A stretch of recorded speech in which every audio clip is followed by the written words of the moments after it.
Setelah hampir selama 2 jam berjalan dari pos 2, akhirnya kami sampai di pos 3. Di pos 3 juga terdapat warung dan gazebo, dan memiliki area yang lebih luas dari pos-pos sebelumnya. Sehingga banyak pendaki yang start sejak pagi memilih untuk beristirahat cukup lama di sini untuk sarapan menjelang siang. Pos Buntut Lutung berada pada ketinggian 2.265 meter dari permukaan laut. Suhu udara pada pos Buntut Lutung cukup dingin.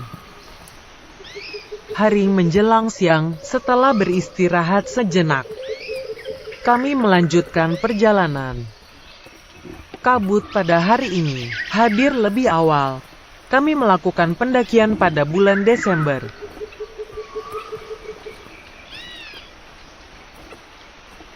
Cuaca pada akhir tahun yang telah memasuki musim penghujan menyebabkan kelembaban udara lebih tinggi dari biasanya. Seringkali curah hujan tinggi disertai angin kencang menyebabkan sejumlah pohon tumbang di sepanjang jalur pendakian ke Gunung Gede Pangrango. Cuaca ekstrim yang terjadi di kawasan Taman Nasional membuat jalur pendakian rawan.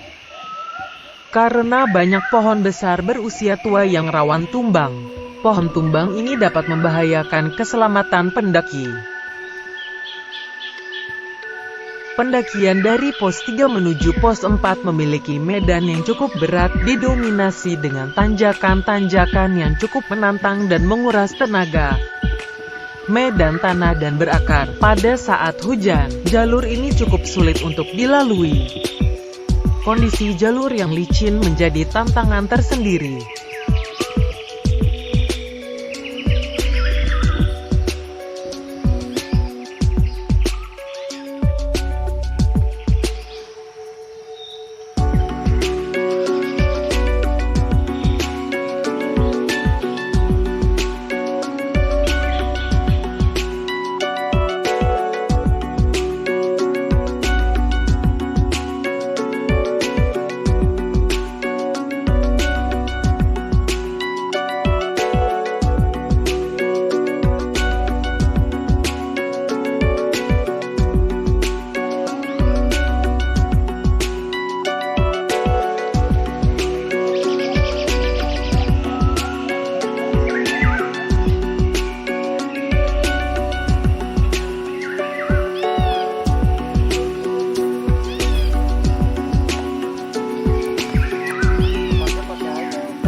Waktu masih menunjukkan pukul 11 siang.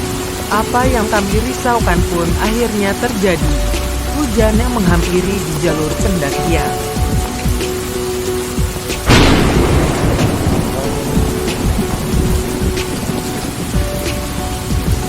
Pendakian di musim hujan tidak dianjurkan bagi para pendaki tanpa adanya persiapan perjalanan yang baik.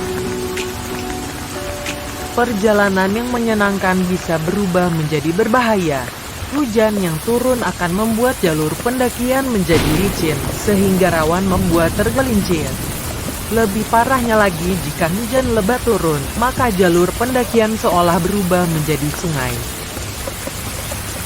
Tentu melintasi jalan setapak seperti itu tak hanya semakin menyusahkan, tetapi juga membahayakan. Tidak jarang kecelakaan fatal terjadi akibat terpeleset ketika melangkah di jalur yang licin karena hujan.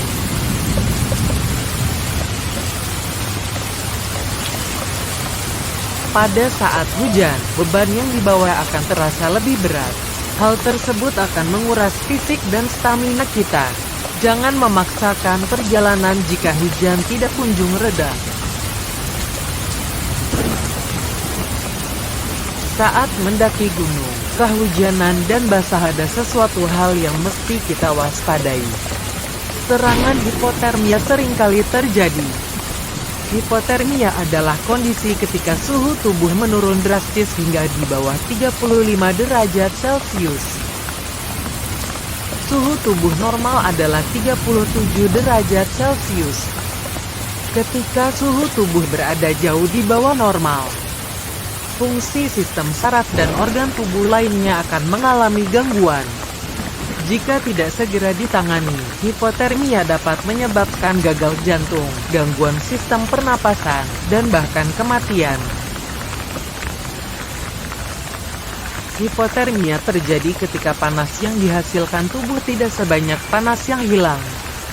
Sejumlah kondisi yang berpotensi membuat panas tubuh banyak dihilang dan menyebabkan hipotermia, yaitu terlalu lama berada di tempat dingin, mengenakan pakaian yang kurang tebal saat cuaca dingin, terlalu lama mengenakan pakaian basah,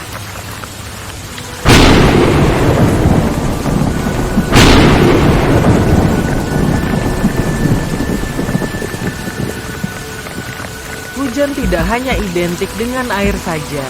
Ketika akan turun hujan lebat atau badai, kemungkinan besar petir akan turut menyertainya. Kemungkinan terjadinya badai dan petir pun jauh lebih tinggi di musim hujan.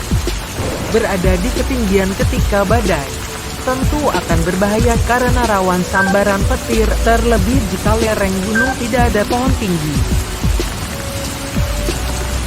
Hindari tempat yang luas dan datar. Hindari juga area lokasi yang rawan sambaran petir.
Setelah melalui jalur yang cukup sulit, kondisi hujan yang cukup deras, tanjakan yang terjal, dan jalur pendakian yang licin, sehingga menambah sensasi tersendiri, akhirnya kami sampai di pos 4, atau biasa disebut dengan Simpang Maleber.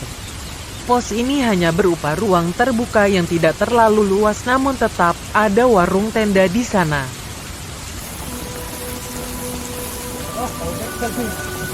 Pos Simpang Maleber berada pada ketinggian 2.627 meter dari permukaan laut.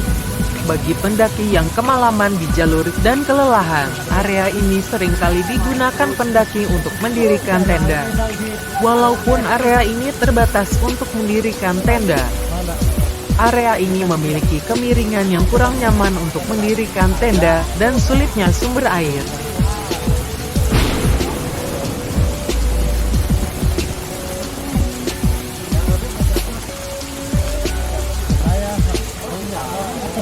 Melihat hujan tak kunjung reda, kami memutuskan untuk beristirahat sejenak di pos ini. Pendakian dari Pos Simpang Maleber menuju Surya Kencana memiliki jalur yang terjal dan menanjak. Waktu yang dibutuhkan ke Surya Kencana sekitar 60 menit.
Akhirnya kami sampai di pintu masuk alun-alun Surya Kencana. Jika pendakian melalui jalur Gunung Putri, kita akan memasuki Surya Kencana melalui sisi sebelah timur.